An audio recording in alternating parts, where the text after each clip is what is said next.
As quickly as those little storm clouds popped up, they disintegrated, collapsed in. We picked up some breezy conditions as a result. We've seen a little bit of shade also. You can see that right now on the live tower cam looking eastbound. Temperatures dropped from the 80s to the mid 70s for Grand Junction as a result of the last hour's worth of cloud coverage kind of moving through. 80 still in Delta, mid 70s at Montrose. High temperatures for the day. Low 80-degree readings, Grand Junction, Delta, upper 70s, Montrose. We should be closer to 70 degrees at this part of May. We're going to realign those temperatures. Tomorrow we're going to lower a little bit, and then Friday, Saturday, Sunday, lowering those temperatures a little bit further. Tomorrow, Montrose, that's actually fairly typical this time of the year. We are going to start seeing an increase in cloud coverage towards sunrise tomorrow. Look at this wind as a result of some of those darker clouds. No, that's not quite our top gust of the day. For Grand Junction, it was a little bit stronger with some of those storm clouds that popped up on the Uncompahgre, drifted northbound across the Grand Valley. I didn't see any rain reports. The expectation was not to get a drop of rain because we're too dry at the surface. But the rain that does fall out of those clouds doesn't make it to the ground, can kick a wind gust. And we saw that near 60-mile-per-hour blast just within the last half hour. Delta Montrose spared all of that wind gustiness, but we're able to look. If you looked west, you could have seen those dark clouds, and you would have seen some lightning strikes with that storms popping up. No red flag warnings, but we have flood situations, and this is something that's not going to go unchanged. In fact, we may increase the coverage. We're looking at flood warnings for a portion of Mesa County. This is specific to the Gateway area, right along the Dolores River. They're experiencing minor flooding. This is going to continue through spring into early summer. Also, part of the Dolores River and the San Miguel in Montrose County.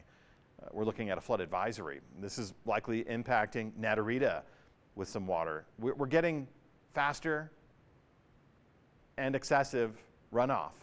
So please be careful around, even if you're not recreating in the rivers and waterways, if you're just a spectator alongside, that bank could collapse. So please be very careful. And don't drive through flooded roadways. If you've gearing up to go mountain biking, you could knock yourself over if you have to cross a waterway, a low water crossing.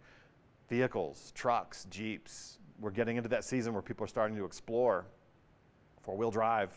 If you come across a road that's inundated, please, please turn around, don't drown. That's the motto from the National Weather Service. Craig, Rangeley, Meeker, we're just looking at excessive runoff with the storm, with the flood watch. But again, this is a message we're going to be sharing throughout the rest of the spring and into early summer. We have a lot of snow to get through.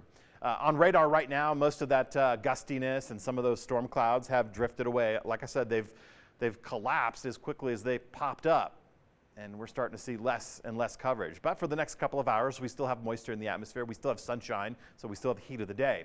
Satellite radar imagery, yeah, plenty of moisture, and it's coming in more and more from the southern zones. Tomorrow morning, Four Corners region will kick things off, Cortez, Durango, and then you migrate further to the north into Montrose County, Norwood, Nucla, Natarita. These areas are going to start to get some rain showers, light rain in the early morning hours, and that's going to continue for the Grand Valley and the Uncompahgre Valley from morning through noon, just light rain passing through. Not enough to interrupt your day, but enough to kick the temperatures out of the warmer category.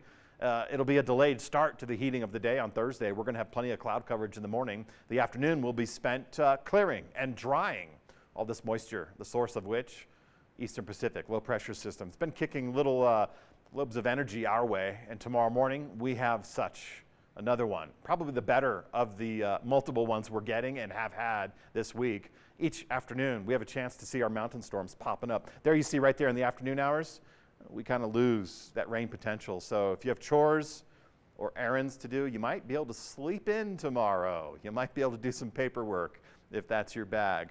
We keep wind in the forecast. Look at this, all the way through the beginning of next week. And we're talking 10 to 25 mile per hour wind speeds. That's not included the storm-associated gusts, which will pop up. Now, temperatures, Friday, Saturday, Sunday for Grand Junction, they do dip.